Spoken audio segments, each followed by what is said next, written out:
अस्सलामुअलैकुम dear students. आज FSc mathematics का जो हम टॉपिक शुरू करेंगे वो कुछ डेफिनेशंस है और उसके बाद हम एक्सरसाइज 2.7 को सॉल्व करेंगे।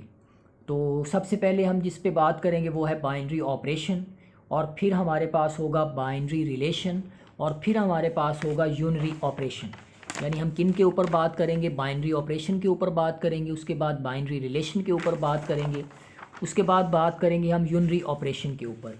फिर हम बात करेंगे कि रेजिड्यू क्लासेस डिफरेंट मॉडुलो की किस तरह से बनाती हैं, किस तरह से बनाती है, रेजिड्यू क्लासेस क्या होती हैं। यानी हम इस वीडियो लेक्चर में पहले बात करेंगे बाइनरी ऑपरेशन के ऊपर, फिर बाइनरी रिलेशन के ऊपर, फिर यूनरी ऑपरेशन के ऊपर, फिर ये देखेंगे कि रेजिड्यू क्लासेस किस तरह से बनाई जाती हैं विद रिस्पेक्ट टू एडिशन और विद रिस्पेक्ट टू मल्टीप्लिकेशन। तो आइए देखते हैं। इससे पहले वीडियो लेक्चर में भी मैंने बाइनरी ऑपरेशन का आपको बताया था कि एक ऐसा ऑपरेशन होता है जो सेट के ऊपर अप्लाई किया जाता है, और बाइनरी ऑपरेशन जो होता है ये बुनियादी तौर पर फंक्शन होता है। याद रखें, बाइनरी ऑपरेशन जो होता है ये बुनियादी तौर पर फंक्शन होता है। अब इसको किस तरह से हम करते हैं मैथमेटिकली? या binary operation on a set G, मान ले कोई एक सेट जी है, is a function from set G cross G to G. यानी इसको इस तरह से लिखेंगे हम, ये एक फंक्शन तो होगा, लेकिन किस तरह से होगा कि एक कार्टेशियन प्रोडक्ट उसी सेट का अपने साथ एक कार्टेशियन प्रोडक्ट लेंगे, यानी उसमें से क्या आएंगे? डिफरेंट उसके अंदर ऑर्डर पेयर्ड होंगे, और वो ऑर्डर पेयर क्या होगा? हमें कोई एक ऑर्डर पेयर के अंदर जवाब देगा। अच्छा, किस तरह से जी? फ़र्ज़ कर लें ये कोई बाइनरी ऑपरेशन है, ये कोई भी हो सकता है, प्लस है, माइनस है, मल्टीप्लिकेशन है, कोई भी हो सकता है। ये एक फंक्शन है जी क्रॉस जी टू जी। किस तरह? फ़र्ज़ करें हमारे पास एक एलिमेंट हम लेते हैं जी1 से और दूसरा एलिमेंट लेते हैं जी2 से। इनको इस फॉर्म के अंदर हमने लिखना है, यानी कि स्टार जो होगा वो x1 x2 के ऊपर अप्लाई होगा। किस तरह से अप्लाई होगा कि ये इन दोनों को इकट्ठा कर देगा, इन दोनों को इकट्ठा करके लिख देगा। एक और डेफिनेशन देखते हैं। A binary operation is a rule that combines the elements और मैथमेटिकल ऑब्जेक्ट्स। यानी बाइनरी ऑपरेशन एक ऐसा रूल होता है, एक ऐसा तरीक़ाकार होता है, एक ऐसा मैकेनिज़्म होता है जो कंबाइन करता है एलिमेंट्स को या मैथमेटिकल ऑब्जेक्ट्स को। यानी इसका काम क्या होता है कि चीज़ों को, जिस तरह ये देखें, इसमें हमने इन दो एलिमेंट्स को कंबाइन कर दिया, इकट्ठा कर दिया। इस बाइनरी ऑपरेशन ने दरमियान में नॉट लगा के इन दोनों को इकट्ठा कर दिया। तो बाइनरी ऑपरेशन फिर क्या हुआ? एक रूल है, एक मैकेनिज़्म है, एक तरीक़ाकार है जो क्या करता है, डिफरेंट एलिमेंट्स जो होते हैं उनको क्या करता है? इकट्ठा करता है। या डिफरेंट मैथमेटिकल ऑब्जेक्ट्स जो होती हैं उनको आपस में इकट्ठा कर देते हैं, और वो क्या होती हैं? वो सेम काइंड की होती हैं। And produces the third element, और फिर उससे हमें कोई तीसरा एलिमेंट एक नतीजे के तौर पे देता है, और object of the third kind. ये डायग्राम बड़ा ज़रूरी है इसको समझने के लिए। हमने कि ये कहा, आप ये देखें कि बाइनरी ऑपरेशन चूँकि हमने कहा एक फंक्शन होता है, तो फंक्शन एक मशीन के तौर के ऊपर एप्लीकेबल होता है। अब देखिए, फ़र्ज़ करें ये एक मशीन है, इसके अंदर ये कोई फंक्शन है, ये एक्स एलिमेंट इसमें अंदर डाला और ये वाई एलिमेंट डाला, तो इस वाले हिस्से ने इन दोनों को कंबाइन कर दिया, इन दोनों को क्या कर दिया? इकट्ठा कर दिया, एक एलिमेंट की सूरत में इनको दोनों को जोड़ के कर दिया। तो बाइनरी ऑपरेशन का ये काम होता है। अब यहाँ पर एक बुनियादी नुक्ता मैं आपको बताता चलूँ कि बाइनरी ऑपरेशन और बाइनरी रिलेशन ये दो डिफरेंट चीज़ें हैं। बाइनरी ऑपरेशन एक फंक्शन होता है, और रिलेशन के लिए, बाइनरी रिलेशन के लिए ज़रूरी नहीं होता कि वो फंक्शन हो जाए। अब ये देखते हैं कि इन दोनों में क्या डिफरेंस है। Binary relation, a binary relation on a set is a collection of ordered pair. यानी जो बाइनरी रिलेशन होता है वो ऑर्डर पेयर की कलेक्शन होती है ऑफ एलिमेंट्स ऑफ सेट ए। यानी ए सेट है, बी सेट है, कोई भी सेट है, तो बाइनरी रिलेशन जो होता है वो जस्ट ऑर्डर पेयर की कलेक्शन होती है, और simply a subset of Cartesian product, या सिंपली वो सबसेट होता है कार्टेशियन प्रोडक्ट का। अब कार्टेशियन प्रोडक्ट्स का जो सबसेट होता है वो फंक्शन हो भी सकता है और फंक्शन नहीं भी हो सकता। ठीक है, अगर तो वो फंक्शन होगा तो इसका मतलब है वो बाइनरी ऑपरेशन हो जाएगा। Function is a special kind of binary relation. Function जो है ये बाइनरी रिलेशन की एक स्पेशल काइंड होती है जो फंक्शन की कंडीशंस को फुलफिल करता है। तो याद रख लें, जो बाइनरी रिलेशन है वो फंक्शन हो भी सकता है और नहीं हो सकता, जबकि जो बाइनरी ऑपरेशन होगा वो हमेशा फंक्शन होगा। बाइनरी ऑपरेशन एक फंक्शन होता है। उसके बाद है unary operation, an operation which when performed. यानी एक ऐसा ऑपरेशन जब जिसको हम परफॉर्म करते हैं, जब जिसको हम अप्लाई करते हैं ऑन अ सिंगल एलिमेंट, जब किसी एक एलिमेंट के ऊपर अप्लाई करते हैं, यील्ड्स एन अदर नंबर, तो उसका वो हमें एक दूसरा नंबर जवाब दे देता है। Of the same or a different system is called unary operation. अमूमन जो हमारे पास यूनरी ऑपरेशन होते हैं, ये प्लस है, माइनस है, मल्टीप्लिकेशन है, डिवीजन है, इसे हम यूनरी ऑपरेशन कहते हैं। देखें जी 5 प्लस, ये जो प्लस है ये यूनरी ऑपरेशन है। ये इन दोनों को जब एप्लीकेबल करेंगे तो ये माइनस हो जाएगा, तो हमें ये क्या जवाब देगा, ये 3 जवाब देगा। इस तरह अगर 5 को मल्टीप्लाई करते हैं 3 के साथ, तो ये जो हमारे पास मल्टीप्लिकेशन है ये एक यूनरी ऑपरेशन के तौर पे वर्क करेगा और हमें 15 आंसर दे देगा। उसके बाद 6 को डिवाइड करते हैं 3 के ऊपर, तो डिवीजन जो है ये एक यूनरी ऑपरेशन के तौर पे काम करेगा और जवाब हमारे पास 2 आ जाएगा। दोबारा से देख लें, बाइनरी ऑपरेशन एक फंक्शन होता है, जबकि बाइनरी रिलेशन के लिए ज़रूरी नहीं है कि वो फंक्शन हो जाए। जो फंक्शन होता है वो एक स्पेशल काइंड होती है बाइनरी रिलेशन की। अब हम बात करते हैं रेसिड्यू क्लासेस मॉडुलो 5 की क्या होती हैं। याद रखें, जिस नंबर की हमने मॉडुलो क्लासेस बनानी होती हैं वो खुद से उसमें शामिल नहीं होते हैं। फ़र्ज़ करें हमने मॉडुलो क्लासेस बनानी है 5 की, तो जो सेट होगा उसमें 5 ही नंबर होंगे, लेकिन 5 मौजूद नहीं होगा, 5 मौजूद नहीं होगा, 0 से स्टार्ट होगा। इसी तरह अगर हमने 6 की मॉडुलो क्लासेस बनानी है तो 0 से लेके 5 तक नंबर होंगे, उसमें 6 मौजूद नहीं होगा। इस तरह अगर हमने मॉडुलो क्लासेस बनानी है 7 की बनानी है तो उसमें 0 1 होगा, 2 होगा, 3 होगा, 4 होगा, 5 होगा, 6 होगा, 7 उसमें शामिल नहीं होगा। अब ये 2 तरह से बनाई जाती हैं, एक अंडर एडिशन बनाई जाती हैं और एक अंदर मल्टीप्लिकेशन बनाई जाती है। जिस तरह से नाम से जाहिर है रेसिड्यू, यानी कि जो बाकी बच जाए, वो किस तरह से बाकी बच जाए। फ़र्ज़ करें हमारे पास ये 5 एलिमेंट्स हैं, 0 1 2 3 4। इसको हम लिखेंगे किस तरह, 0 1 2 3 इधर भी लिख देंगे और प्लस जो भी ऑपरेशन है उसके नीचे भी लिख देंगे। 0 में 0 ऐड करेंगे तो 0 आ जाएगा, 0 में 1 ऐड करेंगे तो 1 आ जाएगा, 0 में 2 ऐड करेंगे तो 2 आ जाएगा, 0 में 3 ऐड करेंगे तो 3 आ जाएगा, 0 में 4 ऐड करेंगे तो 4 आ जाएगा। यानी यही एलिमेंट आने चाहिए, इसके अलावा कोई एलिमेंट नहीं आना चाहिए।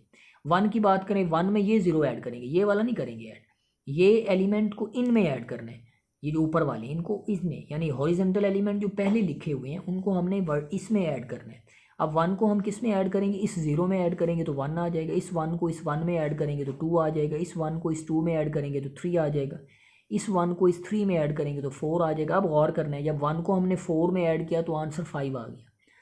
5 तो इस सेट में नहीं है, तो हमने रेसिड्यू क्लासेस बनानी है मॉडुलो 5 की, तो क्या करेंगे, जो भी जवाब आ जाएगा उसमें से 5 को माइनस करेंगे। ये 5 क्या है, ये वो जिसकी हमने क्लासेस को बनाया है, तो जवाब 0 आ जाएगा। अब 0 यहाँ लिखेंगे, फिर आगे चल के और ज़रा समझिएगा। 2 में अब ये 0 ऐड किया तो 2 आ जाएगा, 2 में 1 ऐड करेंगे तो 3 आ जाएगा, 2 में 2 ऐड करेंगे तो ये 4 आ गया, 2 में 3 ऐड करेंगे तो 5 आता है। तो 5 तो है ही नहीं इस सेट में, ज़्यादा वो नहीं लिखेंगे, तो चूँकि आंसर हमारे पास क्या आ रहा है, 2 + 3 आंसर 5 आ रहा है। इस 5 में से जिसकी मॉडुलर क्लासेस बना रहे हैं वो माइनस करेंगे तो बाकी 0 यहाँ लिख देंगे।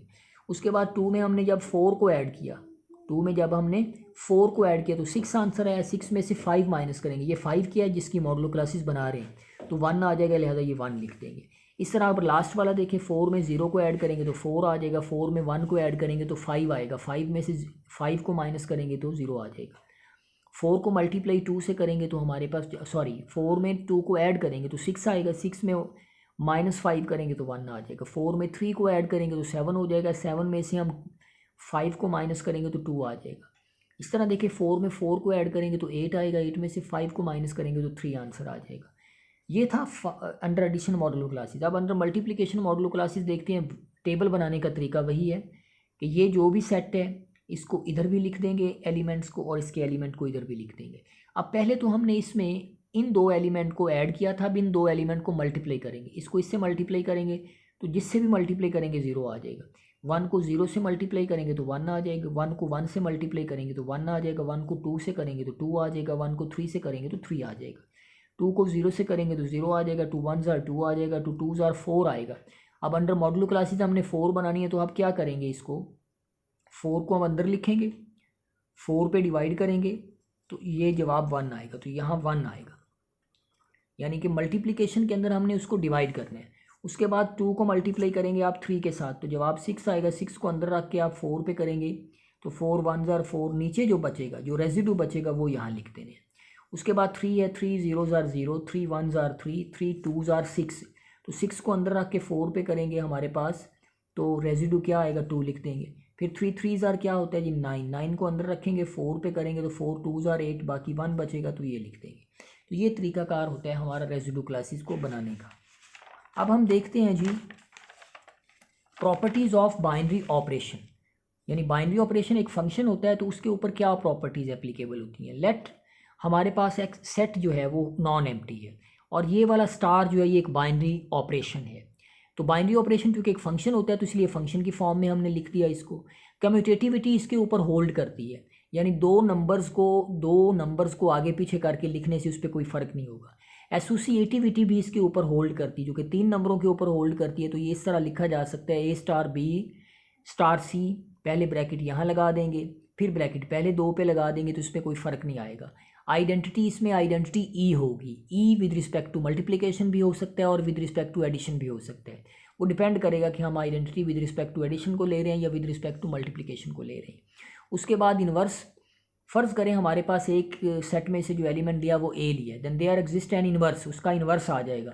वो विद रिस्पेक्ट टू मल्टीप्लिकेशन भी हो सकता है और विद रिस्पेक्ट टू एडिशन भी हो सकता है, डिपेंड करेगा किस ऑपरेशन के तहत वो है।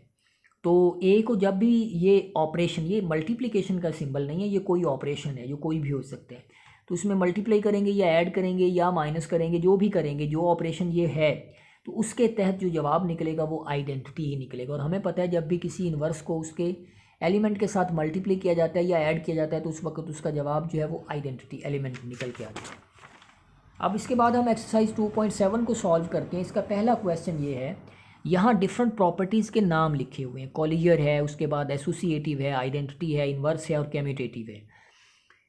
यहाँ लिखा हुआ है plus multiplication plus multiplication plus multiplication plus हाँ, यानी हमने ये बताना है, ऊपर सेट लिखे हुए, नेचुरल नंबर का सेट है, होल नंबर का सेट है, इंटीजर्स का सेट है, रैशनल नंबर का सेट है और रियल नंबर का सेट है।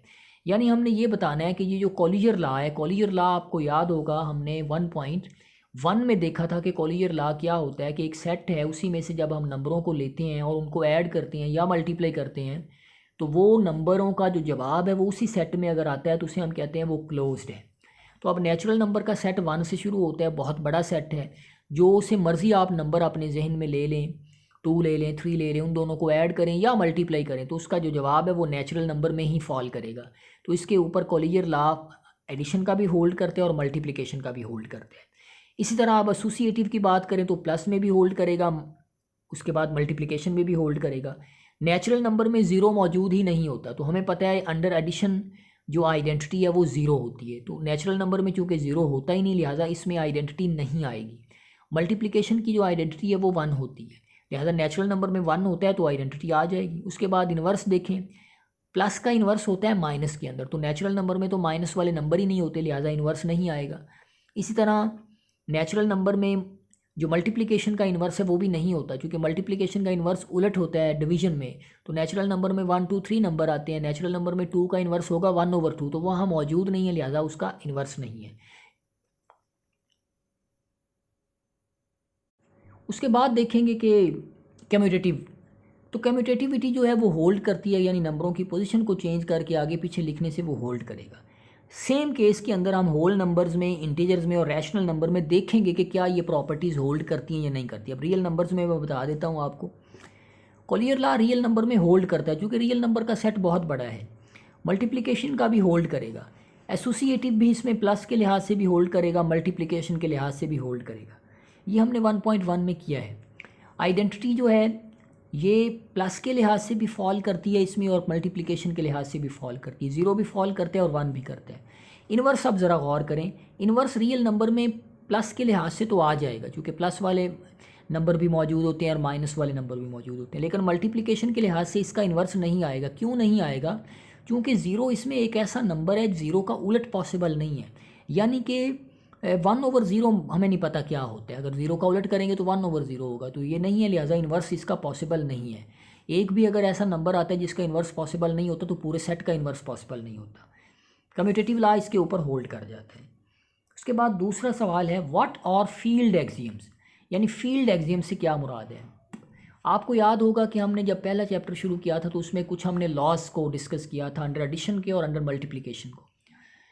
तो उस पर हम बात करते हैं कि एक ऐसा सेट जिसके अंदर प्लस वाले लॉज भी होल्ड कर जाएं और मल्टीप्लिकेशन वाले लॉज भी होल्ड कर जाएं, यानी एक ऐसा सेट जिसके ऊपर Collier law, associative law, identity है, इन्वर्स है, कम्यूटेटिव प्रॉपर्टी है, अंडर एडिशन और अंडर मल्टीप्लिकेशन, और साथ में डिस्ट्रीब्यूटिव लॉ भी होल्ड कर जाए, तो उस सेट को हम क्या कहते हैं कि वो सेट एक फील्ड बनाता है। और कितने उसमें नंबर होने चाहिए, कम से कम 2 नंबर उस सेट के अंदर होने चाहिए। तो कोई भी सेट अगर लॉज ऑफ एडिशन को और लॉज ऑफ मल्टीप्लिकेशन को सेटिस्फाई करता है तो उस सेट को हम फील्ड कहते हैं। अगला सवाल देखते हैं, क्वेश्चन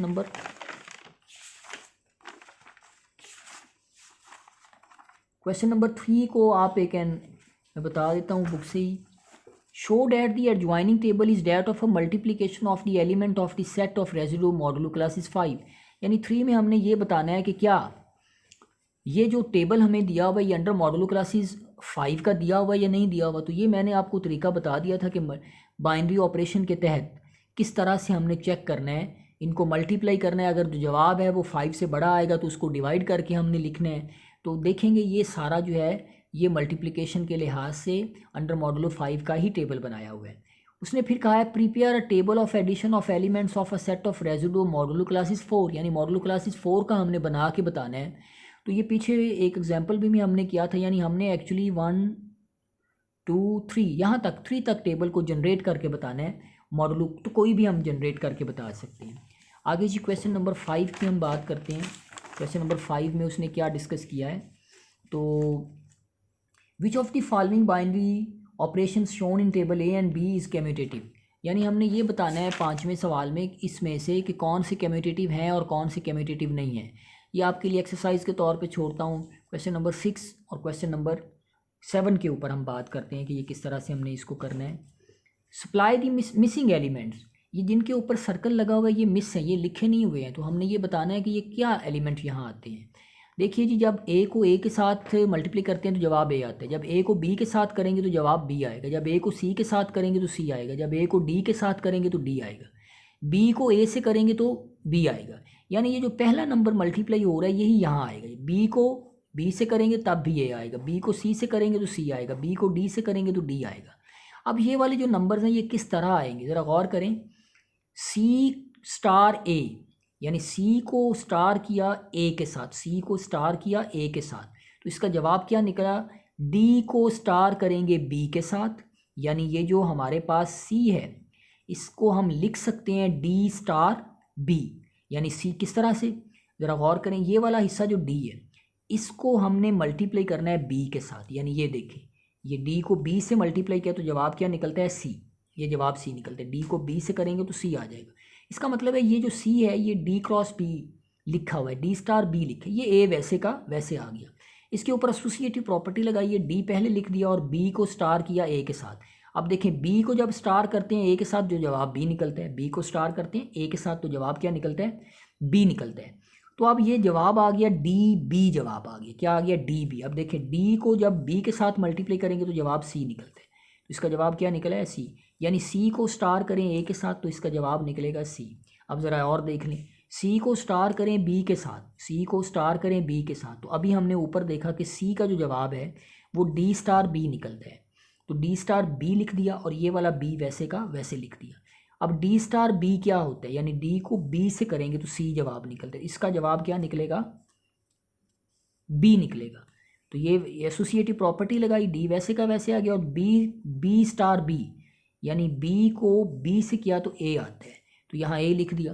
तो ये डी और ए किसके बराबर, यानी डी को ए से करेंगे तो डी आता है, तो डी आ गया। यानी कि सी स्टार बी का जवाब डी निकला, तो यहाँ डी लिख दिया। उसके बाद सी स्टार सी ये फाइंड करना है, सी स्टार सी, तो सी का हमें पता है डी क्रॉस बी आता है, ये सी वैसे का वैसे है। इस पर एसोसिएटिव प्रॉपर्टी लगाइए, डी पहले आ गया स्टार बाद में आ गया, इन दोनों को मिला दिया, यानी बी को सी से मिलाने से, बी को सी से मिलाने से ये सी आता है, तो यहाँ क्या लिख दिया, सी लिख दिया। अब देखिए बी स्टार सी का तो सी आ गया, ये डी वैसे का वैसे। अब देखिए डी को मिलाते हैं सी के साथ तो सी आएगा, तो डी सी का जवाब सी आ गया। इसका मतलब है सी क्रॉस सी का जवाब भी सी आया, तो यहाँ क्या लिख दिया, सी लिख दिया। इसके बाद सी को डी से मिलाने से, सी को डी से मिलाना है तो सी क्रॉस बी करेंगे, तो सी का तो हमें पता है डी स्टार बी है।